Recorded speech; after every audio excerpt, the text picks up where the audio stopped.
James Harden just landed a massive 3-year, $97 million contract, and NBA players can't believe it. At nearly 37 years old, Harden is getting another huge payday, and the reactions are already pouring in. But it's not just the money that has players talking. Let me break it down. Let's start with the number, because the number is what stopped everyone in their tracks. James Harden agreed to a new 3-year, $97 million contract to remain with the Cavaliers, with a player option for 2028-29 and a trade kicker. That's not a modest re-up. That's a franchise betting 9 figures on a guard who's about to turn 37. The breakdown matters here.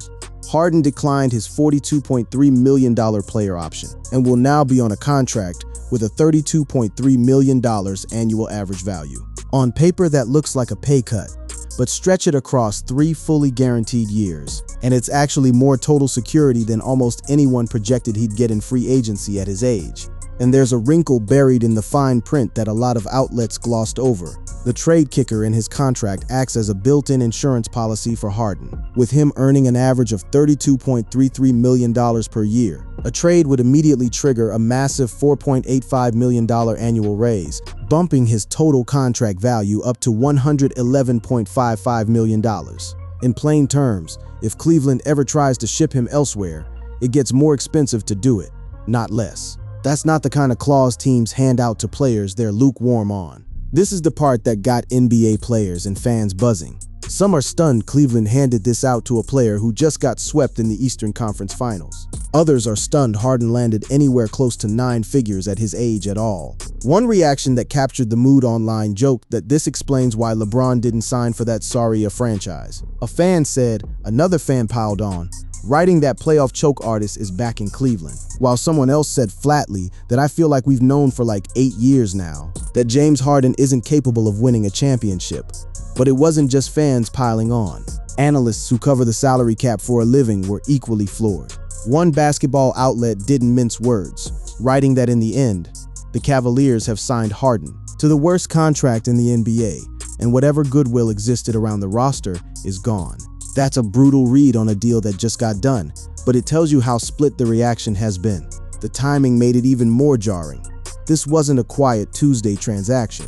Less than 24 hours after agreeing to a sign and trade with the Denver Nuggets to acquire forward Peyton Watson, the Cavs wrapped up their offseason by finally agreeing to terms with Harden. One day the Cavaliers are being praised for a savvy trade. The next day the conversation flips entirely to whether they just handcuff their own books to a soon-to-be 37-year-old. There's also the age angle, and it's impossible to ignore. Cleveland didn't sign Harden as an emerging star, or even a player in his prime.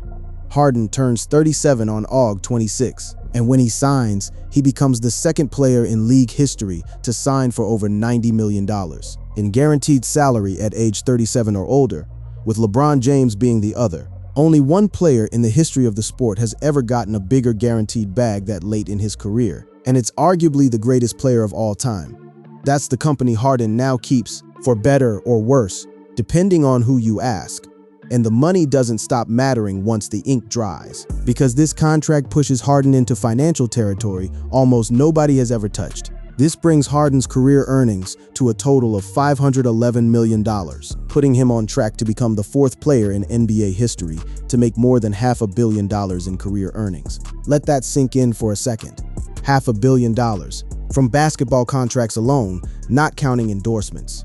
So who's actually in that club with him? Currently, just 2 players in NBA history have eclipsed the $500 million mark in career earnings: LeBron James and Kevin Durant, with Harden sitting at $414 million before this new deal, and set to join the club after completing it.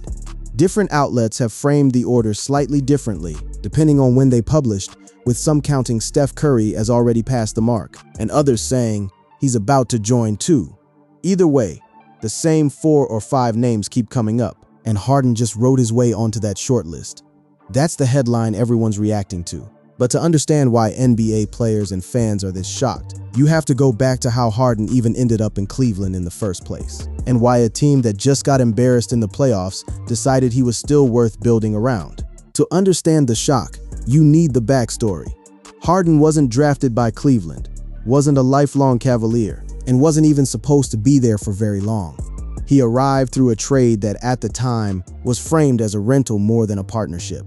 The Cavs acquired Harden from the LA Clippers in early February for Darius Garland. That was a stunning swap on its own, trading away a two-time All-Star point guard in Garland for a 36-year-old, who was reportedly unhappy on the Clippers.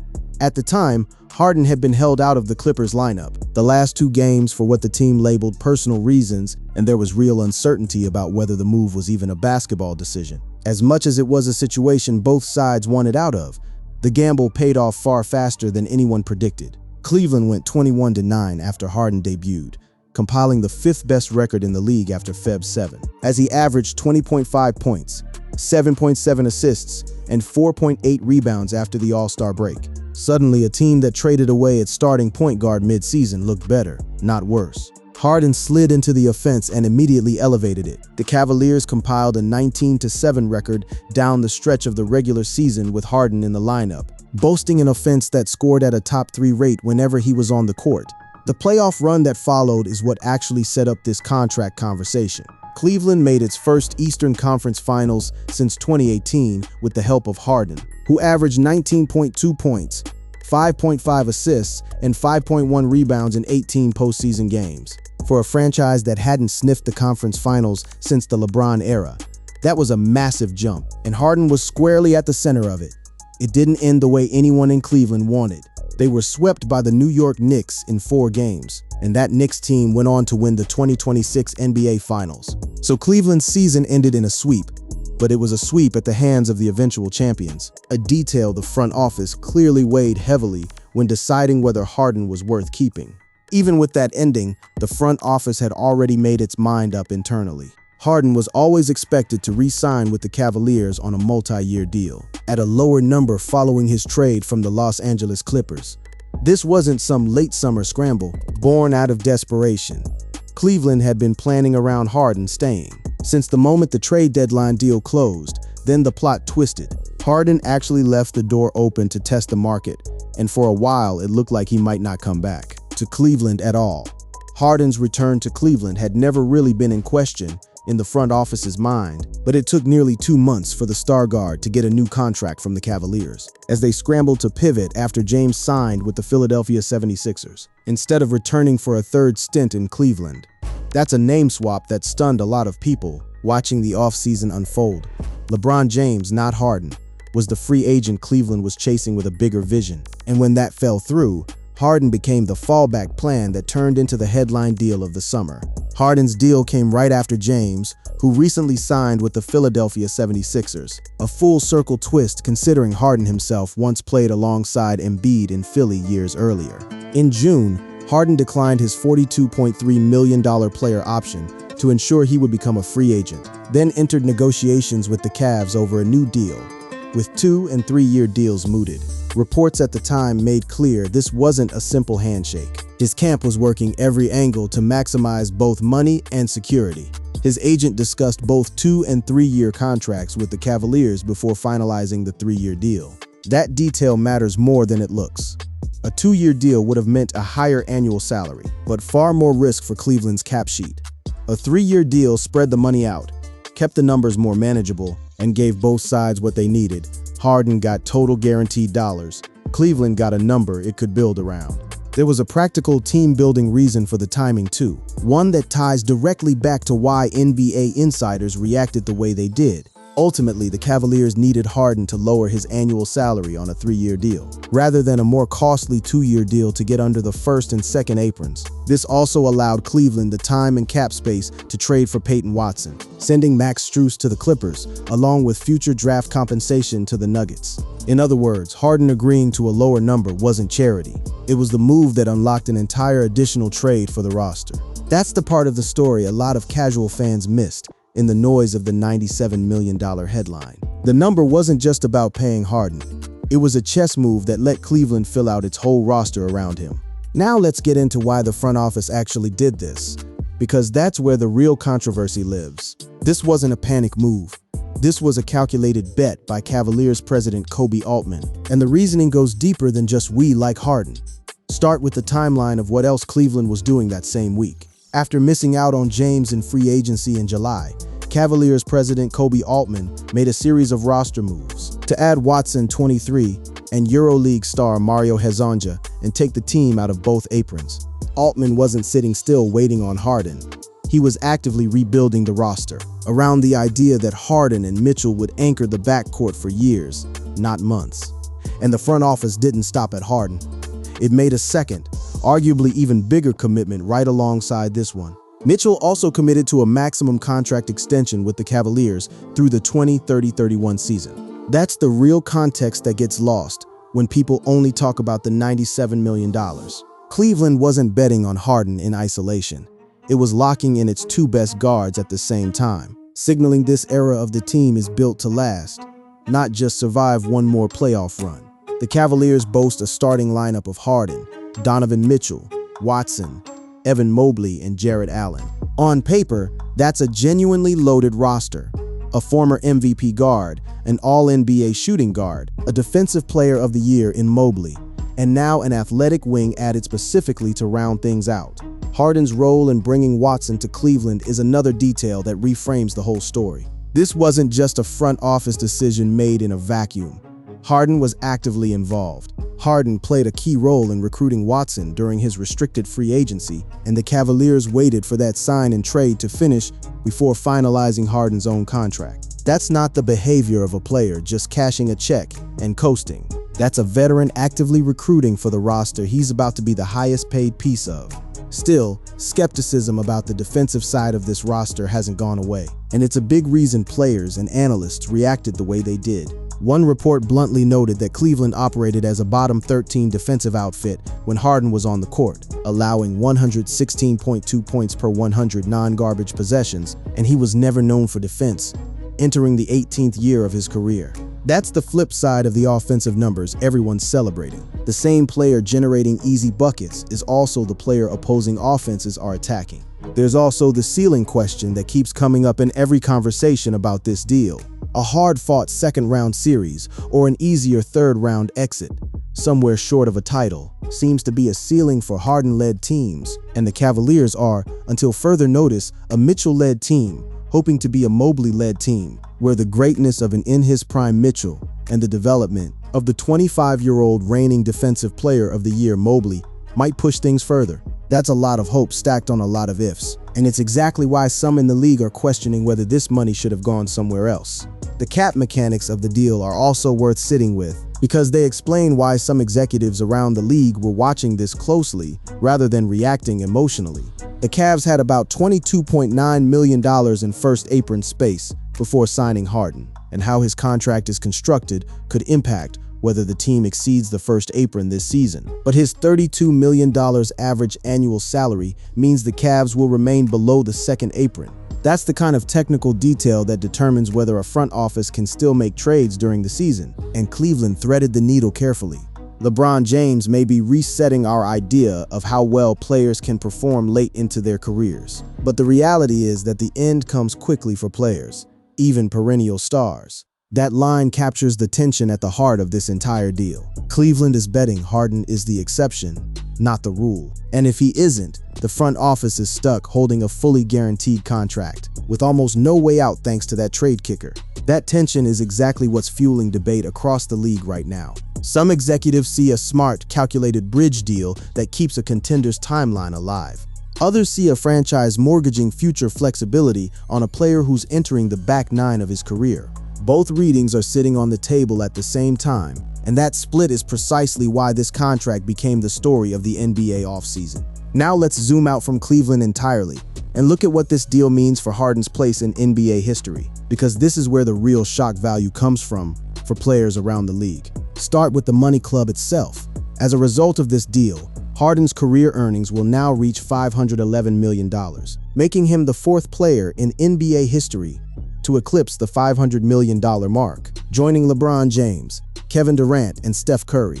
Four names, $500 million each, and Harden just punched his ticket into that group, off a contract signed 6 days before his 37th birthday.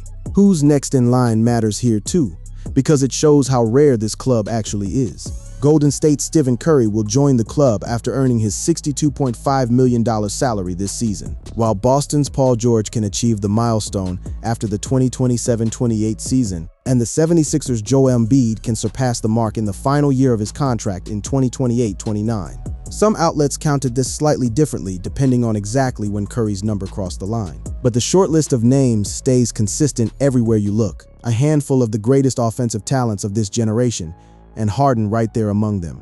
Then there's the age milestone, which is maybe the single most talked about detail in every single reaction to this deal. Harden will turn 37 later this month, and he's on track to join James as the second player in NBA history to sign a deal with more than $90 million in guaranteed money at that age or older. Just 2 players, ever. And one of them is arguably the greatest to ever do it. The other just re-signed with a team he joined at the trade deadline 7 months earlier. The broader earnings picture backs up how much this man has made across his entire career, not just this new deal. Harden ranked number 46 among the world's highest paid athletes last year by Forbes, having earned $39.6 million in salary while receiving $16 million in off-court earnings, in part thanks to partnerships with brands like Adidas. Basketball money is only part of the Harden empire. The shoe deals, the appearances, the businesses overseas have been running parallel to his playing career for years. That international dimension is worth pulling on for a second, because it explains why Harden's brand has stayed massive even as his on-court production has dipped from his MVP peak. His connection to China has been one of his main focuses in his off-seasons over the last few years, and fans erupt when he makes appearances. He's leveraged his growing popularity there for business endeavors, at one point selling over 10,000 bottles of wine during a live stream in seconds. That's a level of off-court earning power most NBA players, even stars, simply don't have access to. It's part of why teams keep betting on him financially, even as questions about his game linger. None of this is happening without pushback, though, and the noisiest reactions are coming from people questioning whether the on-court production still justifies any of it. One outlet summed up the skepticism sharply, pointing out Harden's postseason shooting numbers have been a sticking point for years. He may be the poster boy for coming up small when the lights are brightest, shooting 40.1% from the field and 29.6% from 3 in elimination games across 29 games in his career. That stat has followed him for a decade through Houston, Brooklyn, Philadelphia, the Clippers, and now Cleveland, and it's resurfacing every single time a new contract lands. Even people who acknowledge Harden's regular season brilliance can't ignore that trend line. One sports outlet framed it bluntly, saying Harden may have once again managed to get paid way more money than he should be paid. $32 million a year, plus a player option and a trade kicker. That's not a fringe opinion. That's a fairly mainstream read on this deal from people who cover the salary cap for a living. It's worth remembering, this isn't the first time Harden's contract numbers have triggered this exact kind of reaction either. Go back to his Philadelphia days, and fans were saying almost identical things. One widely shared reaction at the time joked about $68.6 million after dropping 11 points in an elimination game. Rip Sixers, a callback that's aged into a running joke every time Harden signs something new. And when he first re-signed with the Clippers years back, one fan mocked the reunion outright, writing that he was a shill for Clippers owner Steve Ballmer. That pattern says something important. This isn't the first time NBA fans have been stunned by a Harden number, and it probably won't be the last. But the scale this time is different. This isn't a modest 2-year prove-it deal. This is a fully guaranteed 9-figure commitment at an age where most guards are already retired or playing bit roles off the bench. So where does this actually leave everyone, Harden, Cleveland, and the rest of the league watching from the outside? For Harden personally, the stakes are about legacy as much as money at this point. This new contract will take Harden, entering year 18, into his 20th NBA season. 20 seasons is an extraordinary run for any player, let alone a guard who relies heavily on craft, footwork, and drawing fouls rather than pure athleticism. If his body holds up, he gets to chase a championship with genuine title continuity for the first time since his Houston years. If it doesn't, Cleveland is on the hook for every dollar regardless. The Cavaliers side of the bet comes down to one thing. Can this exact roster get past where it fell short last spring? The Cavs made the Eastern Conference Finals with Donovan Mitchell and Harden leading the way in the backcourt for the first time since LeBron led them there in 2018, before being swept in 4 games by the New York Knicks, who went on to win the 2026 NBA Finals. That sweep is the ceiling this new deal is explicitly trying to break through. Cleveland isn't paying for what Harden was in Houston or Brooklyn. It's paying to see if the same group, with an extra year of continuity and a healthier Peyton Watson in the mix, can finally get past a team that beat them decisively. There's a financial safety net angle here too that shouldn't get lost because it changes how you read Harden's side of the negotiation. By having Harden decline his player option and sign a long-term deal for more guaranteed money, the Cavs gained immediate financial flexibility that was needed to maneuver the second apron. Harden essentially took less per year in exchange for more total certainty, a trade-off that makes sense for a player his age, who values knowing exactly what the next 3 years look like, rather than betting on one more big year and re-entering an uncertain market at 40. Not everyone in the building was thrilled about how the priorities shook out though, and that tension hasn't disappeared just because the ink is dry. Reports made clear that it took nearly 2 months for Harden to get a new contract from the Cavs, as they scrambled to bolster their roster around him first. Watson, Hezonja, and the apron gymnastics all had to fall into place before Harden's deal could even get finalized. That's an unusual amount of patience to ask a former MVP to sit through. And it says something about how much leverage had shifted toward the front office by the time talks wrapped up. As for the players around the league who are still processing this number, the reactions haven't slowed down. Fans have kept circling back to the same core question. Does this team have enough left in the tank defensively to make the Harden bet worth it? One blunt fan comment cut right to it, calling him a thief. It's insane. He's horrible. While plenty of others pushed back just as hard, pointing to the 21-9 finish and the trip to the conference finals as proof the bet already paid off once. That split is probably the most honest place to leave this. Cleveland didn't hand out $97 million because it was desperate or careless. It handed it out because Harden, at nearly 37, was still good enough last season to drag a middling roster into the Final Four teams standing in the East. Whether that version of him is still there in year 2 or 3 of this deal is the real gamble. And it's one the entire league will be watching closely, contract by contract, game by game, until someone proves it right or wrong. For now, the number stands $97 million, guaranteed, to a player 6 days from turning 37. $500 million in career earnings, a trade kicker that locks him in place, and a roster in Cleveland that just told the rest of the NBA it's still all in on James Harden. One more time, for as long as this version of him can still play winning basketball.